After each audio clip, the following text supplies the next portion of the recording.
478, episode 91 One Fable Single 2. Diupload oleh Baca Suara.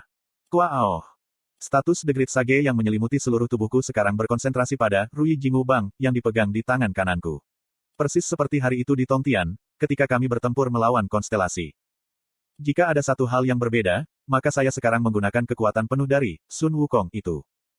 Great Fable, Liberator of the Forgotten Honest telah sepenuhnya meresap dalam dirimu.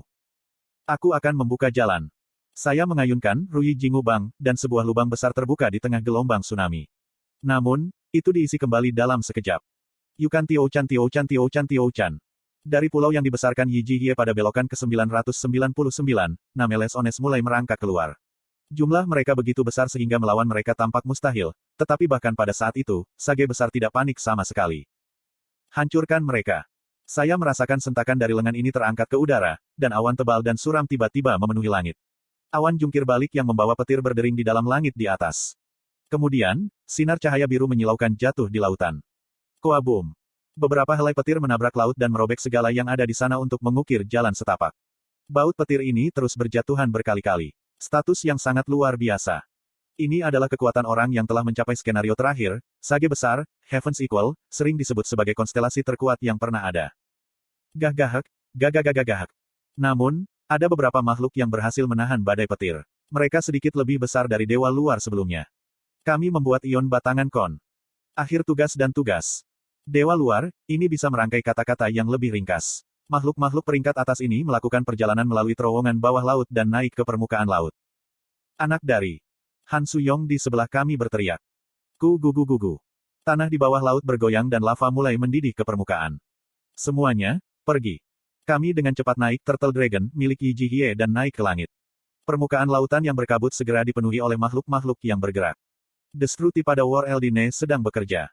Dewa luar, turun ke dunia ini sambil memuntahkan beberapa kalimat yang terdengar tidak menyenangkan. Kami telah menemukan makhluk seperti itu sebelumnya, pada hari-hari sebelumnya dalam skenario, di medan perang, Dark Castle. Tembok keempat, agak diaduk. Mungkin, Devourer of Dream, yang sekarang bertindak sebagai pustakawan di dalam dinding, sedang menonton tontonan ini juga. Bagaimana kita bisa membunuh benda-benda itu?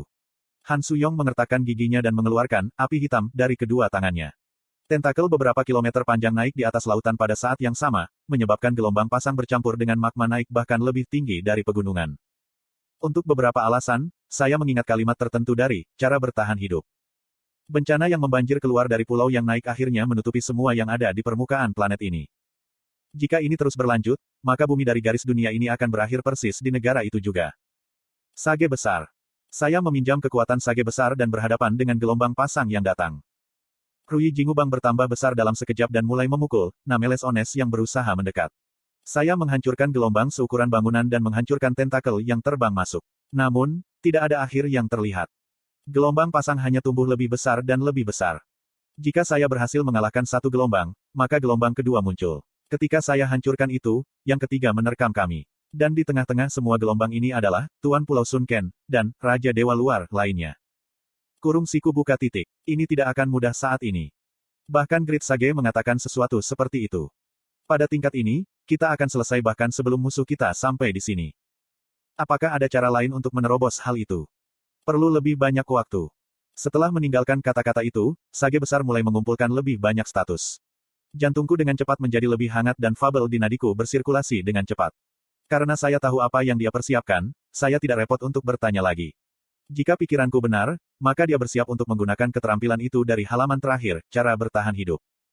Pertanyaannya adalah, bisakah teman saya dan saya bertahan sampai saat itu? Untuk membeli waktu, kita perlu menggabungkan kekuatan kita. Tidak peduli seberapa baik Uril dan Abyssal Black Flame Dragon adalah sebagai rasi bintang, masih terlalu sulit bagi mereka untuk bertahan. Belum lagi, ada 4 raja di sisi itu. Tunggu, 4. Kuarurururu. Perisai baja menamparkan beberapa tentakel terbang masuk. Saya melihat bahu besar yang berdiri di depan saya dan berbicara. Hyun Seongsi. Giliran 999 Yi Hyun Seong menatapku, setengah dari ekspresinya dipenuhi dengan kekhawatiran, dan setengah lainnya, kebingungan. Kami membutuhkan bantuanmu. Tolong, bantu kami menghentikan musibah ini. Petik 2. Dia diam-diam menatapku sebelum mengajukan pertanyaan. Bisakah kamu berjanji padaku? Saya tidak bertanya apa janji itu, karena saya merasa sudah tahu. Aku tidak tahu apakah aku bisa melindunginya, tapi aku akan melakukan yang terbaik. Dia menatapku sedikit lebih lama, lalu matanya berkedip perlahan. Dan tepat saat berikutnya, matanya bersinar dalam cahaya keperakan. Aku akan percaya padamu, Fable. Kuak kuak kuak kuak kuak. Cabang-cabang baja besar tumbuh dari sisi kapal kami. Mereka tumbuh dalam sekejap dan menjadi tembok di 4 sisi. Sementara menabrak ombak dan, Nameles Ones, mereka melanjutkan ekspansi cepat mereka. Beberapa saat kemudian, jalur persegi dengan pusat terbuka dibuat di depan mata kita. Itu adalah terowongan yang dibuat oleh dinding baja yang maju. Tolong pergilah. Aku mengangguk dan mulai berlari di terowongan. Berapa lama kita berlari seperti itu? Saya melihat wajah yang akrab di ujung terowongan. Hui Wonsi. Jong Hui Won sedang sibuk mengayunkan pedangnya di tengah Nameles Ones. Sahabat dan saya dengan cepat melintasi terowongan dan membantunya. Maaf, aku tidak bisa menembus mereka. Dia menggigit bibir bawahnya dan bergumam pahit. Suaranya tebal karena putus asa. Dia bahkan tidak bisa mendekati Uril pada belokan ke-999 dan berakhir terlalu sibuk dengan menebas orang-orang tanpa nama, ini menerkamnya dari langit. Dia ahahaha. Dinding baja berguncang berat saat mengeluarkan suara berderak. Dewa luar, dengan panik menerkam mereka seolah-olah mereka akan melahap kita dalam sekejap. Jika kita mengambil hanya satu langkah di luar tembok ini, maka mereka akan benar-benar memisahkan kita seperti piranha, itu sudah pasti. Krang, keruang. Suara, Nameles Ones yang menggerogoti dinding logam bisa terdengar selanjutnya. Bahaya. Dan kemudian, Nameles Ones bergegas menuju kami dari pintu keluar terowongan. Mereka menerkam kami seperti anjing-anjing gila, lidah mereka yang liar bergoyang-goyang liar. Ah! Aoh! Namun, pada detik berikutnya, sesuatu yang mirip dengan cahaya terang jatuh dari langit dan membelah semuanya di depan mata kami. Seseorang telah mengukir terowongan tempat kami berdiri dari luar. Kami disuguhi pemandangan medan perang kiamat besar di luar terowongan terbuka. Orang mati, Nameles Ones menciptakan pulau besar mayat. Sambil melihat pemandangan mengerikan tentang dongeng-dongeng yang terlupakan yang sekarat karena kematian yang tidak ada artinya, anak-anak mulai muntah dengan tidak terkendali. Saya juga menjadi terdiam dan melihat medan perang ini. Seseorang bergumam dengan suara berlinang air mata. Kenapa, sejauh ini? Ini adalah, kiamat yang hebat. Skenario bahwa Yu Jung Hyuk dari jalan cerita asli harus diperjuangkan. Dan bahkan sekarang, Yu Jung Hyuk yang berperang melawan, Raja Dewa Luar, di tengah medan perang yang hebat ini. Boom! Tampaknya ada kilatan cahaya di satu sisi langit yang kosong, hanya untuk gema ledakan-ledakan bergema sepanjang jalan ke sisi lain. Beberapa hal bergerak dengan kecepatan yang nyaris tidak bisa saya kejar. Orang-orang yang mengiris terowongan tempat kami berdiri terlibat dalam pertempuran sengit. Saya bahkan lupa bahwa kami berada di medan perang dan hilang dalam adegan itu untuk sementara waktu. Great Fable, Delusional Design, nyaring terus. Fable hebat, Hellscape of Eternity, berlanjut dengan penceritaannya. Makhluk terkuat dari dunia yang terlupakan sibuk bersaing dengan dongeng. Torrents dari Breaking the Sky Swordsmanship dan Hellfire menolaknya, dan kemudian sisa-sisa dari Black Flame bercampur untuk menciptakan tornado besar. Angin kencang yang dihasilkan dari gambar pedang bertabrakan di antara awan suram, dan dongeng kuno melolong seperti naga tua. Dongeng-dongeng menjerit seolah merobek-robek langit. Sejarah yang hidup bertabrakan dan padam tepat di depan mata kita. Dan di pusat semua cerita adalah pedang setan langit gelap Yu Jung Hyuk. Kami tidak bisa membuang-buang waktu berharga yang telah ia beli untuk kami. Saya menunjuk ke depan dan berbicara. Penyebab gelombang ini adalah, Pulau Sunken, itu sendiri. Nameles Ones membanjiri awan debu. Kemudian, dewa-dewa luar tingkat atas membangkitkan lebih banyak ombak di belakang mereka. Dan akhirnya, Pulau Sunken, di tengah mereka semua. Kemungkinan besar, Ye Ji Hye giliran 999 berada di tengah pulau itu. Prioritas kami adalah menghancurkan pulau itu. Tindakan yang paling optimal adalah menundukkan Ye Ji Hye giliran ke-999, tapi... Petik 2. Saya melihat keluar dari gelombang yang mengganggu. Jika pelakunya di balik peristiwa, kiamat besar, ini, Tuan dari Pulau Sunken, Ye Ji Hye, ditundukkan, bencana itu sendiri akan mereda, tetapi masalahnya adalah bagaimana menuju ke sana. Han Suyong angkat bicara. Jangan lupa, giliran Kim Nam-woon dan Uril ke-999 juga ada di sana. Bahkan jika Yu Jung Hyuk berhadapan dengan Uril, apa yang akan kamu lakukan tentang Kim Nam-woon? Petik 2. Jangan khawatir, aku punya rencana. Bahkan sekarang, kami berada pada posisi yang kurang menguntungkan dalam kekuatan tempur kami. Yah, kita sudah menghabiskan banyak energi selama pertarungan sebelumnya. Namun, kami juga tidak sepenuhnya berada di belakang. Gil Yong-ah, Yu Sengah. Lepaskan serangga dan monster sebanyak mungkin untuk menghentikan pergerakan dewa luar. Yu Sang-ah Si, jika Anda melihat celah, cobalah untuk melemparkan satu debuff lagi pada Ye Ji Hye itu, tolong. Han Suyong, Anda merawat, Nameles Ones muncul di belakang kami. Petik 2. Bagaimana denganmu? Aku akan membuat jalan. Hui Won Si, tolong ikut aku. Petik 2. Saat Jong Hui Won mengangguk, saya melepaskan status saya. Konstelasi, Raja Iblis Keselamatan, melepaskan statusnya. Dengan waktu yang sangat baik, saya merasakan fabel Yi Hyun Seong menyelimuti tubuh saya berikutnya. Lapisan luar yang diciptakan melalui transformasi baja tumbuh di atas kulitku. Kami tentu saja membuat panggilan yang benar untuk pergi ke pertama. Kami benar-benar membutuhkan fabel metalnya untuk menghancurkan lapisan terluar, Nameless Ones itu secara efisien.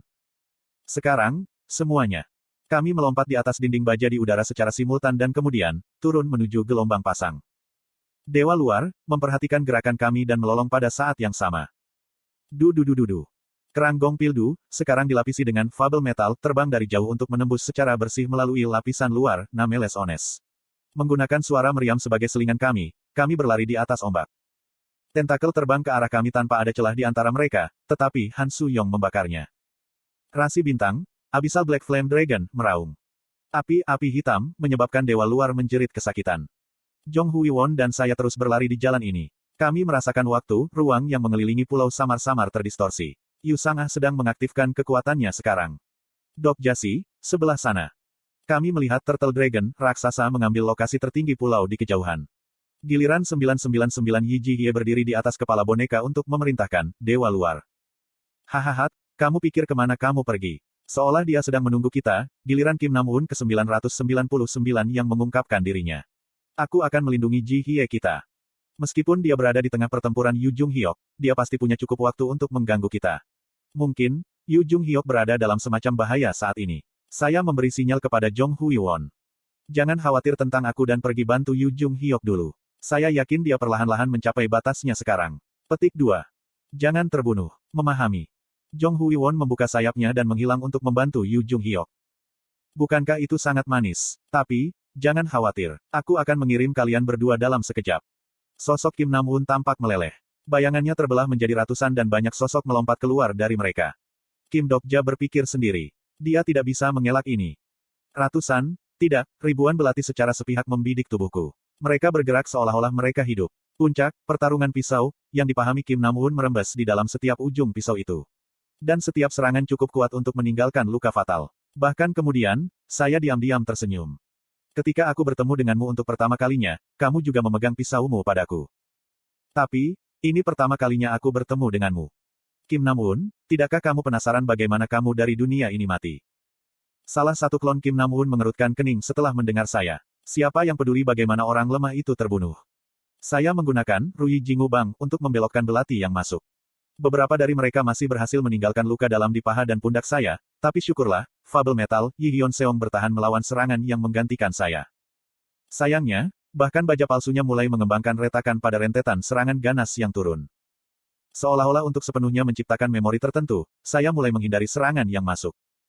Awais, sisi kanan. Mata kanan. Paha kiri. Sucut, cucucut. Percikan samar menari tentang. Saya mengambil langkah mundur setelah terkena dua belati lagi. Kamu adalah sampah di garis dunia ini. Seorang preman yang membunuh seorang lelaki tua tak berdaya hanya untuk membersihkan skenario pertama. Petik 2. Begitulah skenario pertama tentang itu. Saya tidak ingin tahu tentang omong kosong seperti itu. Kamu memegang belati seperti sekarang, sampai kamu berlutut memohon untuk hidupmu seperti pecundang yang menyedihkan. Dan kemudian, meninggal dengan menyedihkan setelah kepalamu meledak. Petik 2. Untuk pertama kalinya, gerakannya berhenti. Ekspresinya yang nakal sebelumnya tidak dapat ditemukan, hanya tatapannya yang bertujuan agar aku tetap ada. Apakah kamu tidak penasaran tentang siapa yang membunuhmu seperti itu? Belati itu sekarang bertujuan untuk mata kiriku. Oh, pedang itu ditempa untuk memotong raksasa yang sedang tidur. Turun ke tempat ini, sekarang. Petik 2. Kuaoh. Segala sesuatu di depan mataku tampak menyusut ketika badai besar sesudahnya mengamuk. Seorang raksasa baja dipanggil melalui dimensi dan sekarang berdiri di sana dengan mengesankan. Senjata fabel terhebat di Tartarus Pluto. Sebuah suara cerah milik Kim Nam-un keluar dari kokpitnya.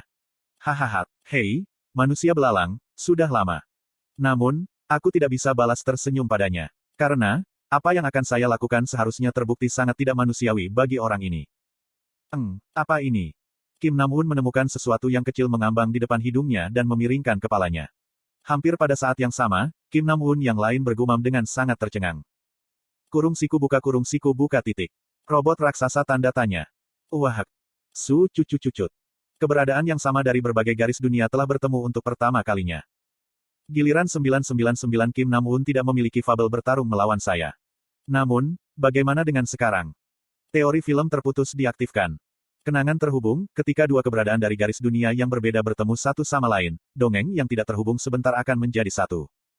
Giliran 999 Kim Nam-woon, Monarch of the Great Abyss, memelototiku dengan alisnya yang melengkung tinggi.